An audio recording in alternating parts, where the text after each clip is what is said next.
Example. Vote share ಕಮ್ಮಿ ಆಗಲಿಲ್ಲ, ಅವರು 2% ವೋಟ್ ಶೇರ್ ಕಮ್ಮಿ ಆಗುತ್ತೆ. 38ರಿಂದ 36% ವೋಟ್ ಶೇರ್ ಕಮ್ಮಿ ಆಯ್ತು ಅಷ್ಟೇ. ಆ ವೋಟ್ ಶೇರ್ ಅಷ್ಟು ಸಿಕ್ಕಿದ್ದಕ್ಕೂ ಒಂದು ಇಶ್ಯೂನೇ ಇದೆ.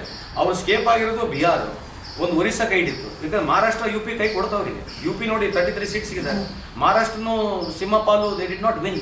ಸೌತ್ನಲ್ಲಿ ಈ ಒಂದು ವಿ ಹ್ಯಾಡ್ ಲಾಸ್ಟ್ ಒನ್ ಗೆದ್ದಿದ್ವಿ, ಇದು 9 ಗೆದ್ವಿ. ಸೊ ಹಂಗಾಗಿ ಎಲ್ಲೋ ಒಂದು ಜಾಗದಲ್ಲಿ ಲೆವೆಲ್ ಪ್ಲೇಯಿಂಗ್ ಫೀಲ್ಡ್ ಅಂತಂದರೆ ನೀವು ಕಾನ್ಷಿಯಸ್ ಆಗಿ ಪ್ರೋಗ್ರಾಮ್ಸ್ ಬಗ್ಗೆ ಹೈಲೈಟನ್ ಮಾಡಿ, ನೀವು ಮಾಡಿರ್ತಕ್ಕಂಥ ಡೆವಲಪ್ಮೆಂಟ್ ಬಗ್ಗೆ ಮಾತನಾಡಿ, ನೀವು ಪ್ರೋಗ್ರಾಮ್ಸ್ ಬಗ್ಗೆ ಮಾತನಾಡಿ ಓಟ್ ಕೇಳಿದ್ರೆ ಅದು ಮುಂದೆ ಪ್ರಜಾಪ್ರಭುತ್ವ ವ್ಯವಸ್ಥೆ ಒಳ್ಳೆಯದು.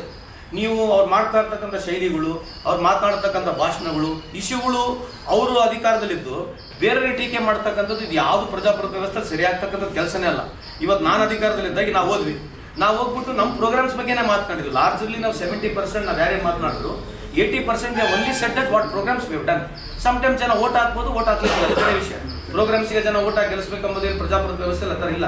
ಬಟ್ ಇವರು ಕಳೆದ 11 ವರ್ಷದಿಂದ ನಾನು ಭಾಳ ಹತ್ತಿರದ ರಾಜಕೀಯ ನೋಡ್ತಾ ಇದ್ದೀನಿ. ಎಲ್ಲಿ ಕೇಂದ್ರ ಸರ್ಕಾರ ಮೋದಿ ಸಾಹೇಬರು ಬಂದಾಗಲಿಲ್ಲ, ಯಾವುದೇ ಸ್ಟೇಟ್ ಎಲೆಕ್ಷನ್ಗಳಾಗಿರಲಿ, ನ್ಯಾಷನಲ್ ಇಶ್ಯೂಸ್ ಆಗಿರಲಿ, ನ್ಯಾಷನಲ್ ಎಲೆಕ್ಷನ್ಸ್ಗಳಾಗಿರಲಿ, ಯಾವ ಬೇಸಿಸ್ ಮೇಲೆ ಫೈಟ್ ಮಾಡ್ತಾ ಇದ್ದಾರೆ, ಯಾವ ಬೇಸಿಸ್ ಮೇಲೆ ಒಂದು ಓಟ್ ಕೇಳ್ತಾ ಇರತಕ್ಕಂಥ ನೀವು ಸ್ಟ್ಯಾಟಿಸ್ಟಿಕ್ಸ್ ತೆಗೆದು ನೋಡಿದ್ರೆ ಭಾಳ ಹೆದರಿಕೆ ಆಗ್ತಕ್ಕಂಥ ವಾತಾವರಣ ಇದೆ.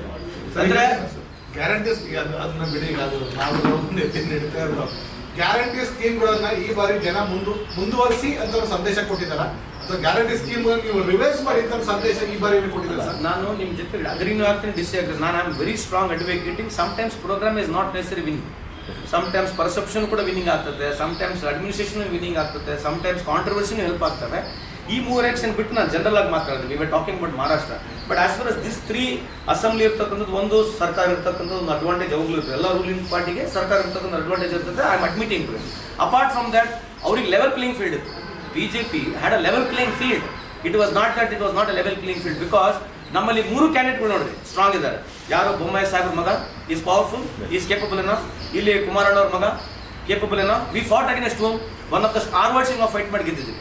ಯಾರು ಗೆಲ್ಸಿದ್ರು? ಜನ ಗೆಲ್ಸಿದ್ದಾರೆ. ನಮ್ಮ ವರ್ಚಸ್ಸಿನ ಜಾಸ್ತಿ ಇವತ್ತು ಅಲ್ಲಿ ಓಟ್ ಬೀಳ್ತಾ ಇದೆ ಅಂತ, ಅವ್ರ ವರ್ಚಸ್ಸಿನ ವಿರುದ್ಧ ಓಟ್ ಬೀಳ್ತಾ ಇದೆ ಅಂದ್ರೆ ಇಟ್ ಇಸ್ ಅ ಪಾರ್ಟಿ. ನಮ್ಮ Hanumanthu definitely was a new candidate, is a good friend of mine, is youngster. But ಅಲ್ಲಿ ಕೂಡ ಯಡಿಯೂರಪ್ಪ ಸಾಹೇಬರು ಬಂದರು, ಅಬ್ವಿಯಸ್ಲಿ ಬರಬಾರ್ದು ಅಂತೇನಿಲ್ಲ. So they also tried all their might. ಇಷ್ಟೆಲ್ಲ ಇದ್ರೂ ಕೂಡ ಜನ ಹಾಕಿದ್ದಾರೆ ಅಂತಂದ್ರೆ ನಮ್ದು ಇದೊಂದು ನಮ್ಗೆ ಹೇಳ್ತಕ್ಕಂಥ ಒಂದು it's a platform to speak to us. ನೀವು ಅದನ್ನ ಡಿಸ್ಅಗ್ರಿ ಮಾಡ್ಬೋದು, ಅಗ್ರಿ ಮಾಡ್ಬೋದು. ಬಟ್ ಅವ್ರು ಯಾವ ಪ್ಲಾಟ್ಫಾರ್ಮ್ನಾಗ ಓಟ್ ಕೇಳ್ತಾ ಇದ್ದಾರೆ? ಇವಾಗ ಮಹಾರಾಷ್ಟ್ರ ನನಗೆ ಇನ್ನೊಂದು ಅರ್ಥ ಆಗಿಲ್ಲ, ಯಾವ ಬೇಸಿಸ್ ಮೇಲೆ ಜನ ಓಟ್ ಹಾಕಿದ್ದಾರೆ, ಯಾಕೆ ಹಾಕಿದ್ದಾರೆ? ನಾವು ಜನ ವಾಲಂಟ್ರಿಗೆ ಅವ್ರಿಗೆ ಓಟ್ ಹಾಕಿದ್ರೆ ನಾವು ಗೌರವಿಸೋಣ, ಅದಕ್ಕೇನು ತೊಂದರೆ ಇಲ್ಲ. ಬಟ್ ನನಗೆ ಎಲ್ಲೋ ಒಂಥರ ನನಗೆ ಐ ಆಮ್ ನಾಟ್ ರಿಯಲಿ ಸೋತಿದ್ದಕ್ಕೆ ಈ ಮಾತು ಹೇಳ್ತೇನೆ ಅಂದ್ಬಿಡ್ರಿ. As a political animal, as I want to understand more politics better ಅನ್ನೋದಕ್ಕೆ ಈ ವಾದ ಮಾತಾಡ್ತಕ್ಕಂಥದ್ದು ಬೇರೆ ಆಗುತ್ತಲ್ಲ ಸರ್.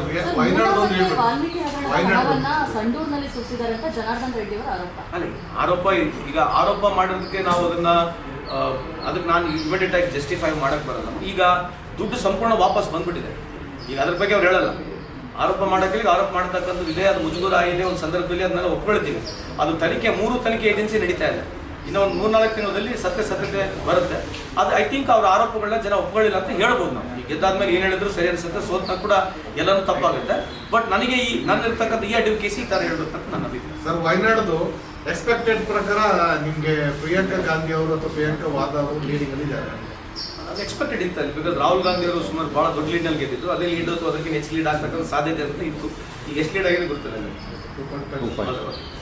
ಸರ್, ಜಾರ್ಖಂಡ್ ಅದೇ ಹೇಳಿದ್ನಲ್ಲ, ಅಲ್ಲಿ ಲೆವೆಲ್ ಪ್ಲೇಯಿಂಗ್ ಫೀಲ್ಡ್ಗೆ ನಮಗೆ ತೊಂದರೆ ಕೊಟ್ಟಿದ್ರೆ. ಚೀಫ್ ಮಿನಿಸ್ಟರ್ ಕರ್ಕೊಂಡು ಹೋಗಿ ಜೈಲಿಗೆ ಹಾಕಿ ಇಸ್ತ್ರಿ ಮಾಡಿ ಹೊರ ಕರ್ಕೊಂಬರೋದು, ಇಸ್ತ್ರಿ ಮಾಡೋದು, ಹೊರ ಕರ್ಕೊಂಬರೋದು ಇವೆಲ್ಲ ಮಾಡಿದ್ರು ಕೂಡ ಜನ ಅರ್ಥ ಮಾಡ್ಕೊಂಡಿದ್ದಾರೆ. ಅದೇ ಹೇಳ್ತಿರೋದು, ಜಾರ್ಖಂಡಿನಲ್ಲಿ ಆಗಿರ್ತಕ್ಕಂಥ ಒಂದು ವಿಚಾರ, ಮಹಾರಾಷ್ಟ್ರದಲ್ಲಿ ಅವ್ರ ಗವರ್ನೆನ್ಸ್ ವಿಚಾರ, ಸರ್ಕಾರಗಳು ಮುರಿದು ಸರ್ಕಾರ ಮಾಡಿರ್ತಕ್ಕಂಥ ವಿಚಾರಗಳು, ಪಾರ್ಲಿಮೆಂಟ್ನಲ್ಲಿ ದೊಡ್ಡ ಪ್ರಮಾಣದಲ್ಲಿ ಏನಾಗಲಿರ್ತಕ್ಕಂಥದ್ದನ್ನ ಈ ಥರ 6 ತಿಂಗಳಲ್ಲಿ ಈ ಥರ ಯಾಕೆ ಓಟ್ ಹಾಕಿದ್ರು ಅಂತಕ್ಕಂಥದ್ದು ಕೂಡ ನನಗೂ ಒಂದು ರಾಜಕೀಯವಾಗಿ ಅದು ಒಂದು ರಿಸರ್ಚ್ ಮಾಡಿ ಮಾತನಾಡಿದ್ರೆ ಒಳ್ಳೇದಂತ ನನ್ನ ಅಭಿಪ್ರಾಯ. But at last if people have genuinely voted, ಅದ್ರಲ್ಲಿ ಯಾವ ರೀತಿ ಪ್ಲೇಯಿಂಗ್ ಫೀಲ್ಡ್ ಲೆವೆಲ್ ಇದ್ದು ನಾವು ಸೋತಿದ್ರೆ ಜನ ಅವ್ರಿಗೆ ಗೆದ್ದಿದ್ರೆ we are ready to accept ಹೋಲಾಟೆಡ್.